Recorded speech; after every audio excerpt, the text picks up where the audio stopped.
Reka twongere tubasuze inshuti bakunzi ba Neza Media TV, twizere ko mumeze neza cyane mu byo muri gukora byose, mukurikiye amakuru n'ibiganiro tubagezaho. Hanyuma twagarutse cyane turi kwihuta amakuru tugezeho kano kanya, ibintu byakomeye cyane ku mipaka y'u Rwanda n'u Burundi, niko navuga kuko nyine ni mu ishyamba rya Kibira kandi ni hafi y'u Rwanda, kuko iri shyamba rya Kibira ryo mu Burundi rifatanye n'ishyamba ry'u Rwanda, niryo rivamo ikibira rero ku ruhande rw'u Burundi, ku ruhande rw'u Rwanda rikaba Nyungwe. Ubwo rero ahangaha hakomeje kugenda haka umuriro. Ejo bundi nabwiraga yuko hagabwe ibitero abasanzwe bakoramo imyitozo nabo batamenye aho byaturutse, bese bimera nkaho nyine bakubiswe n'inkuba, niyo mpamvu bakunze kuvuga ko hari abahakorera imyitozo bakubiswe n'inkuba iyo bapfiriye.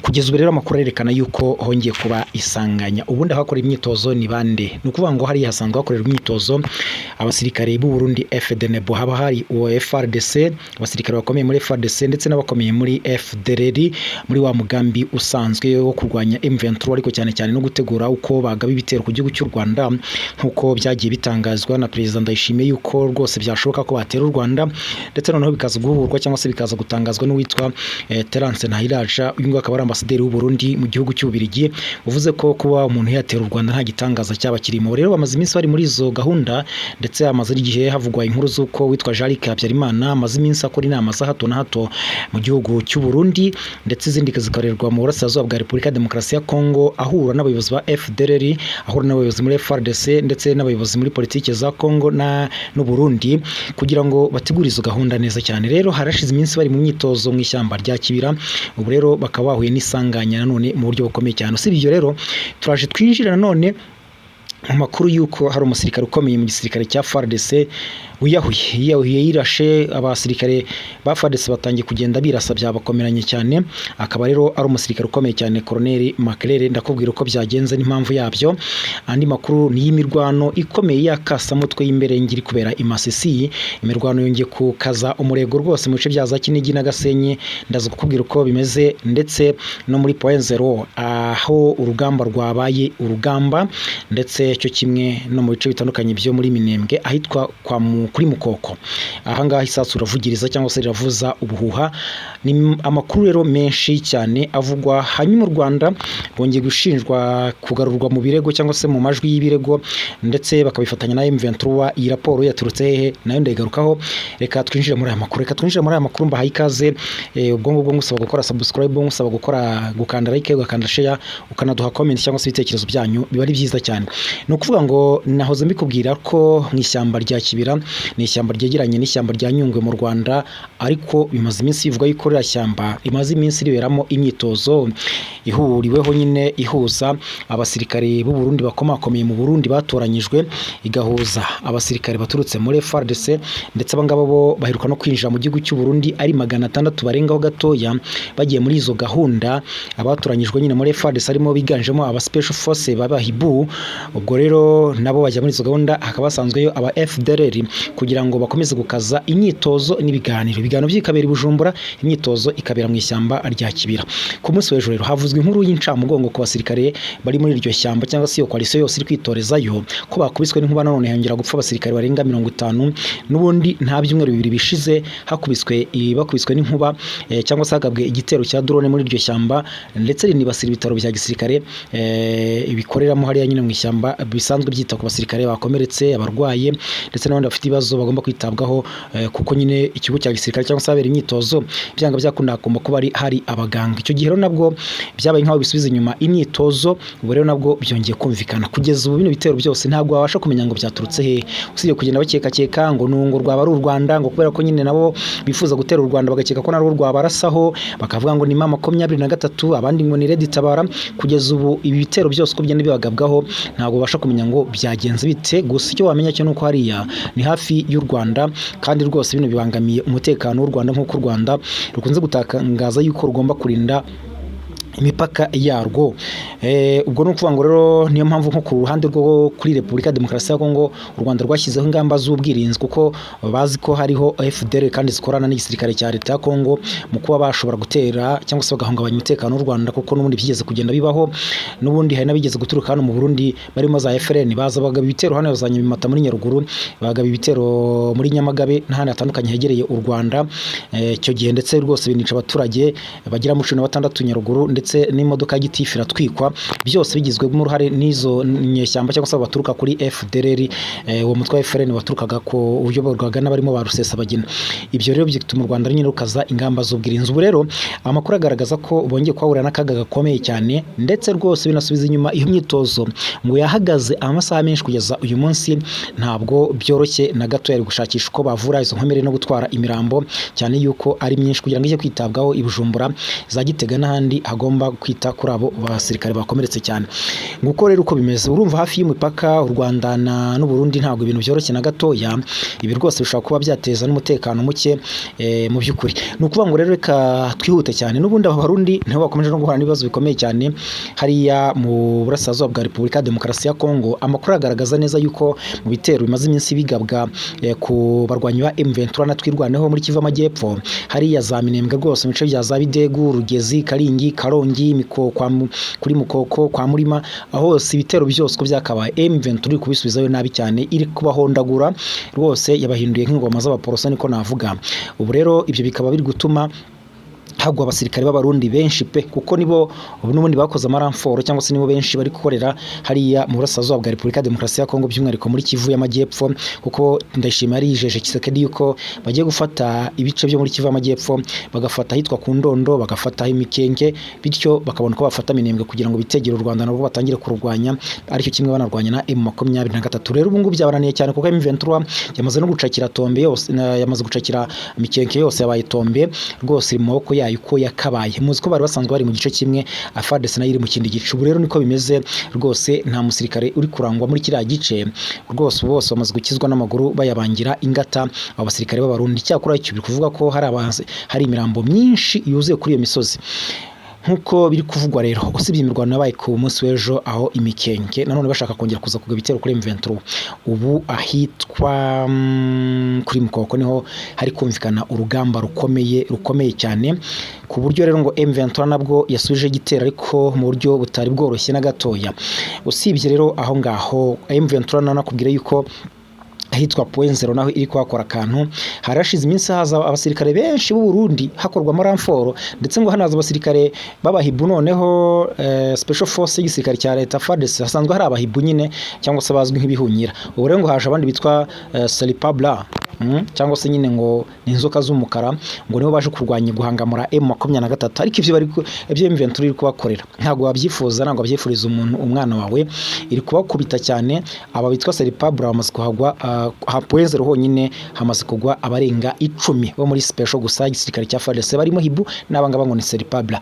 Ibyo rero bigatuma M23 ibasha kwisunika mu bice byose iri kugenda ifata buhoro buhoro, kuko amakuru atwemeza neza yuko amasaha make ishobora kuba yafata na Point Zero ikaba yaba Tombe.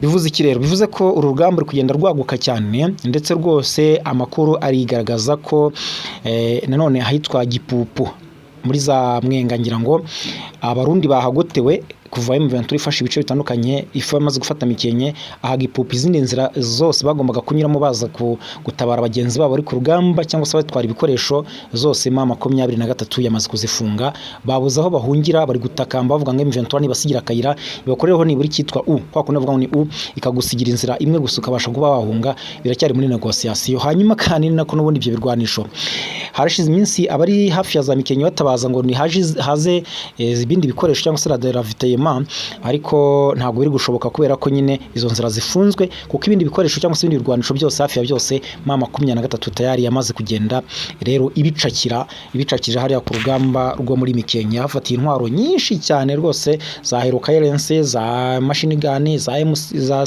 SMG, za Gatimba, za 12, intwaro nyinshi cyane zose zagiye zisigara mu boko cyangwa se mu minwe ya M23. Ahandi hari kumvikana imirwano,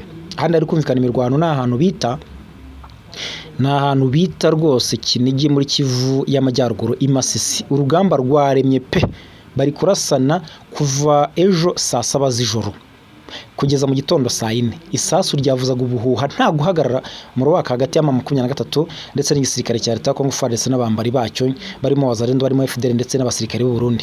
Kinigi Gasenyi niho muri urugamba rwaremeye cyane, barashaka ko M23 bayisunika inyuma bakareba ko ibice imaze iminsi ifata babasha kuyibikuramo cyangwa se ngo ikabitakomeza umuvuduko kuko bazikiri kugaragaza imbaraga ku buryo yafata hitwa Gatoyi yose secteur ya Gatoyi. Rero bari kurasana aho nta nubwo nabasha guhita nkubwira imibare yabahaguye, gusa biravuga ko haguye Abazalendo benshi pe n'abarundi.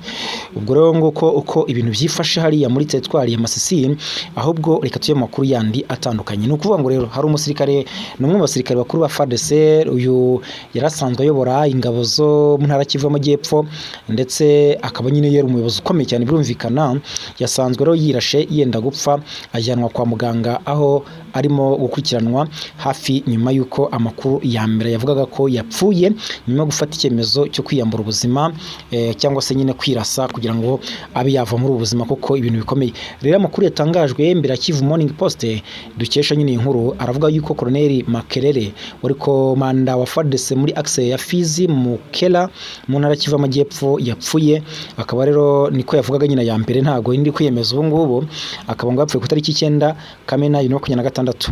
Rero nkuko aya makuru yaturukaga mu nzego z'umutekano n'abahagarariye societe civile yatangajwe ngo uyu musirikare mukuru mu ngabo za Congo FARDC yari yirasiye mu bitaro bya Rusambya mu gace ka Mushimbake mu mujyi wa Baraka.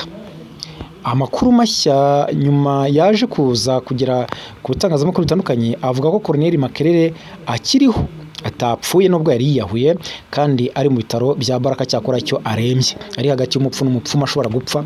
Rero amakuru ava mu nzego zitandukanye akaba avuga ko nyuma yo kwirasa yihutanwe cyane igitaraganya cyangwa se kubagaho ku bitaro yatabariwe aho agarurwa mu buzima busanzwe nubwo ari guhumeka insigane.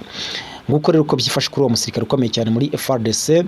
Ubwo ntabwo tuzi impamvu yaba yafashe icyemezo cyo kwiyahura, niba ari igitutu cy'uko M23 iri kubamerera nabi cyane akaba ari kubazwa inshingano z'uko urugamba rwo kubatsinda ntawe ubizi kuko nabyo bijya bivugwa. Nguko rero uko bimeze turaza kugenda dukurikirana tureba ayo makuru yose uko ateye. Hanyuma andi makuru aravuga ko rwose avuga ko raporo y'umuryango utegamiye kuri leta uharanira uburenganzira bwa muntu Human Rights Watch raporo yasohotse kuri uyu wa gatatu tariki 10 Kamena 2026 barashinja ihuriro AFC M23 n'ingabo z'u Rwanda ngo ingabo z'u Rwanda gukora ibyaha byinshi, bavuga ko ngari ibyaha by'intambara mu nkambi ebyiri za gisirikare ziri muri Kivu y'Amajyaruguru mu burasirazuba bwa Repubulika ya Demokarasi ya Kongo. Iyi raporo ikavuga ko nyuma y'ifatwa ry'umujyi wa Goma ku itariki 30 z'ukwezi kwa Mutarama 2025 ubw'amakamyo 11 yavaga kuri stade de l'Unité yaratwaye abantu bagera ku 700 yerekezaga mu majyaruguru aganira Rucuru ngo hatangiye ibikorwa byo kwinjiza abantu mu gisirikare ku gahato. Human Rights Watch rero ikaba ngo yabajije ibibazo abantu ngo bagera kuri 200 bahoze bafunzwe. Uyu muryango kenshi raporo zawo zitajya zinavugwaho rumwe kuko zinyene zishidikanywaho cyangwa se zikavugwaho kubogama. Uyu muryango ukomeza avuga ko abasirikare b'ingabo za Congo FARDC, abapolisi, abakozi ba leta cyangwa se abasivile basanzwe mu nsisiro mu bitaro cyangwa se mu nsisiro cyangwa se mu nsengero bose barakusanwa bajyanwa ku gahato mu nkambi za Rumangabo na Canzu, aho Human Rights Watch ivuga ko abo bantu barirwa mu magana baba barapfiriye mu mwaka wa 2025. FARDC nayo yatunzwe urutoki muri raporo. Icyakora cyo raporo inenga ku rundi ruhande guverinoma ya Kongo ishinjwa gushyigikira imitwe yitwaje intwaro ishinzwe gukora ibyaha ndengakamere. Raporo igaruka kandi kufasha FARDC iha umutwe wa FDL urwanya ubutegetsi bw'u Rwanda hamwe n'udutsiko tumwe na tumwe twa Wazalendo dushinjwa urugomo, gufunga mu buryo butemewe no kwambura abaturage ibyabo. Kubera iyo mpamvu Human Rights Watch irahamagarira Kinshasa guhagarika inkunga zose n'ibikoresho kuri iyi mitwe no gutangiza iperereza ryigenga ku mitwe yose iri mu makimbirane. Uyu muryango rero utegamiye kuri leta ukavuga ko ngo u Rwanda kimwe na AFC M23 ntacyo basubije ku busabe bwo gutanga ibisobanuro nk'uko iyi nkuru dukesha RFI cyangwa se Radio France Internationale ibisoza ibivuga. Urumva rero ni gutyo babivuga. Hanyuma andi makuru akavuga yuko kuri wa gatatu ikinyamakuru The Morgan na Hetlist News cyatangaje ko Amerika yasabye Ububiligi binyuze kuri ambasade Billy White gushyiraho icyemezo cyo kubuza abenegihugu ba Kongo kwinjira muri iki gihugu mu rwego rwo kurwanya icyorezo cya Ebola. Abadiplomate rero b'Abanyamerika bakorera mu Burayi bemeje ko bahawe amabwiriza na Washington yo kuburira ibihugu bakoreramo. Mu gikombe cy'isi kizabera muri Amerika biteganyijwe ko ibihugu bizatangira gukurikiza amategeko akomeye yo muri Amerika ajyanye no gukumira Ebola. Mu gihe rero hatabayeho ingamba nk'izo, bivuga ko ubuyobozi bwa Amerika butekereza gufata ingamba zo gukumira abantu baturuka mu bihugu by'Uburayi bagaragaramo Ebola. Rero bakaba bavuze ko guverinoma y'Ububiligi yakiriye ayo mabwiriza binyuze kuri ambasaderi Billy White. Ababiligi rero bakaba tahuka bava mu bihugu bya Afurika byugarijwe n'icyorezo, nabo bagomba kubahiriza akato.